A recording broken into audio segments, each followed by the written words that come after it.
I want to start out with the history of money. I think it's very important, and I'll cite from Neil Ferguson's book, The Ascent of Money, where Professor Ferguson says in the book there are three axiomatic facts about it. Number one, it's a technology that we're using to transfer goods and services among ourselves to avoid bartering. Number two, it's a trusted network. And so I brought some props tonight. And so you see these in my neighborhood, these are Italian singles. And now what are these things? They're actually pieces of fabric. We call it paper money. But this piece of fabric here is about 25% linen, 75% cotton. There's a little strip in there. Interestingly enough, for America, only white dead males on our money. Last industrial nation that does that. But what is this really worth? At the end of the day, it's not worth that much. And one of the axiomatic facts from Professor Ferguson's book is that this technology, this money, is always worth less than the goods and services that we're transacting for. But what's important about this is it's a trusted network. I can pass this on to somebody, and they know with great confidence they can pass it on to somebody else. But as Satoshi Nakamoto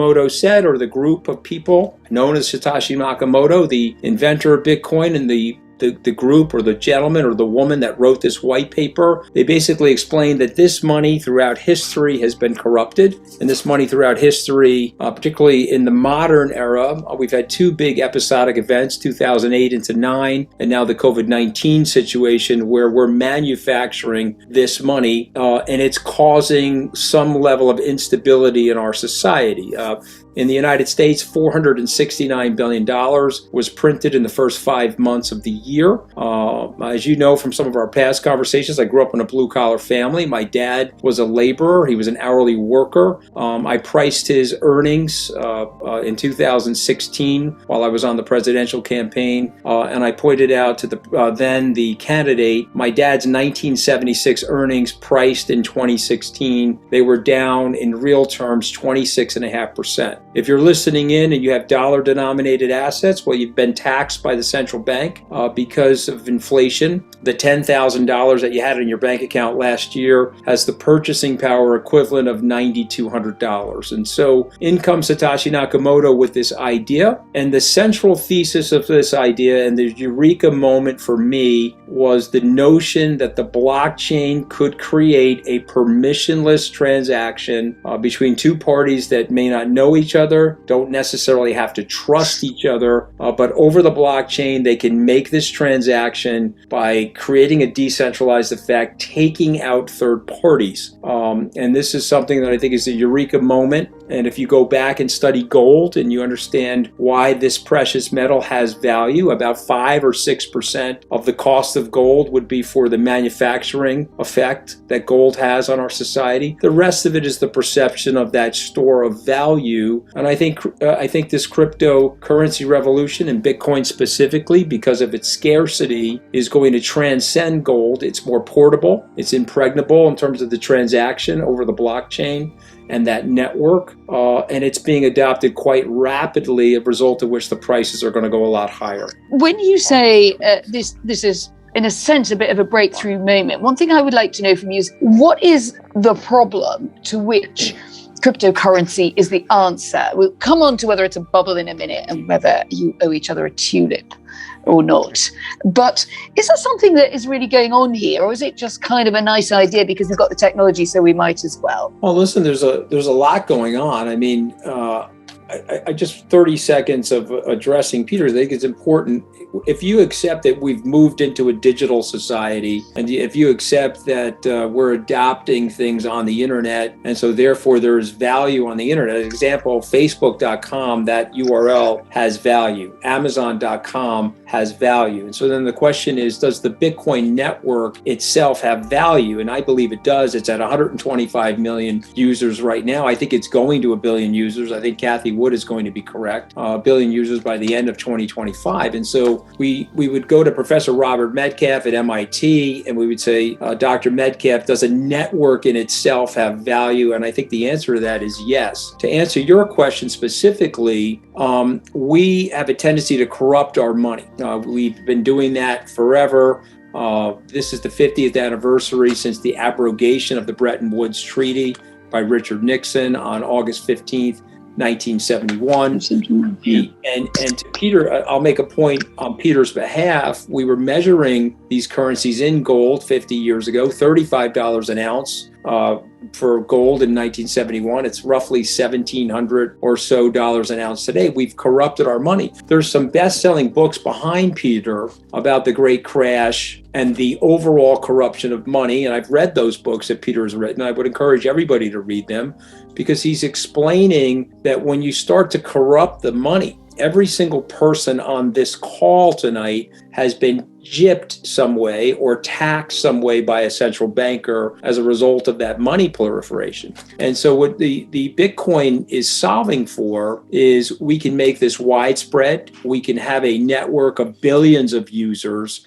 And because of the scarcity of Bitcoin, there are 21 million coins out there, several million of which have left to be mined, but 2 or 3 million that were likely lost and as a result of early adoption, poor storage. And, there are 49 million global millionaires, according to JP Morgan. We don't even have enough Bitcoin for each global millionaire to own one Bitcoin. And if you believe that that network has value, Peter is suggesting that it doesn't because all it is a cryptograph on the internet. But I would suggest that that network itself is very, very valuable. It's a trusted network. And the breakthrough for me is it's a libertarian concept. I have this code. I can transfer it to you as a representation of a ledger. Of the money in my pocket, that's a ledger. This piece of fabric is really not worth anything. But somebody believes that it is.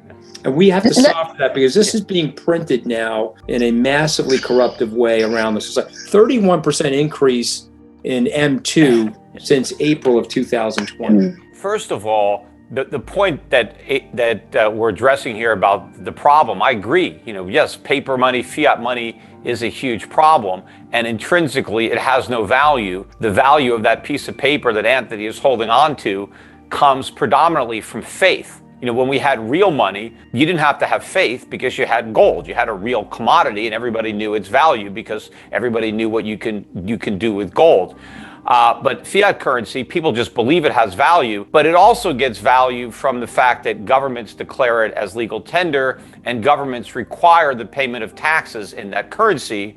And so there is a natural demand. Nobody wants to go to jail, so everybody needs dollars in order to pay their taxes. And so that's where the value comes from. The problem with Bitcoin, one of the many problems, is its value comes from the same thing. It's confidence. You have to believe that it has value. You have to believe that other people are going to want it. Maybe you have to believe in this network. But at the end of the day, its value is derived from confidence and belief, except you don't even have the government behind it to force you to pay taxes in it. So I think it's much easier for that faith and that confidence to be lost. Bitcoin was the first cryptocurrency. There's now over 11,000 other ones that exist. I mean, who's to say that Bitcoin won't be passé, that some of these other coins will become more popular and people will forget about Bitcoin? I mean, generally, the first mover is not always the last mover. And, I know that, yeah, we're going digital. A lot of things now are digital,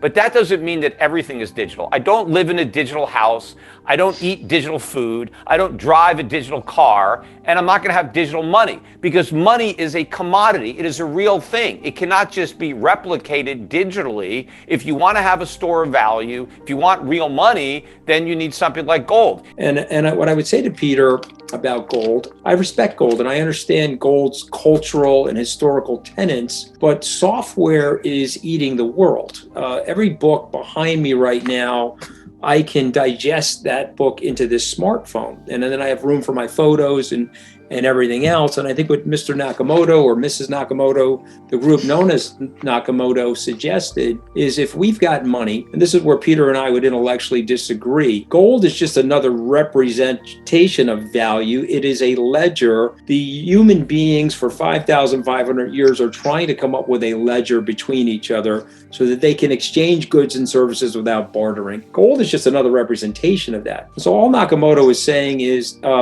this meets the three tenets. It's scarce, it can be networked, and I can transfer it to you in an impregnable way. We don't have to like or trust each other, but I can create that one-on-one experience without having to go through a third party. One last quick point. Yeah, quick one back to Peter and then to the audience, because we've got some great questions. You'll have to keep going for those. If we capture a meteor, very valuable one, that's got $2 quadrillion worth of gold, it's going to super disrupt that market. Bitcoin can't be disrupted. It can't be recreated. 125 million users is less than 2% global saturation. If I'm right, if Cathie Wood is right, you'll be at over 1 billion users. Yeah. And these coins will be worth several times more than they're worth today. But and maybe Peter and I can have that debate in 4 or 5 years about where this. The blockchain and the introduction of cryptocurrency and the tokenization is going to allow us to do things way more efficiently in our society in terms of transferring goods and services. And I'll just remind you of this. We have to take these things from the government now, the money.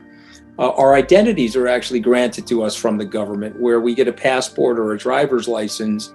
But in the world of the blockchain and the concepts of tokenization, our identity actually becomes ourselves, and it can be expressed over that network. And I just want people to think about the magnitude of that and the freedom of that, and the fact that this is so decentralized that it's relatively uncorruptible. And we know how frail human nature is as it relates to corruptibility. So I do think the world has been greatly improved, and I think Bitcoin is here to stay, and it will be a transfer mechanism for value and a store of value, and possibly a global currency over time.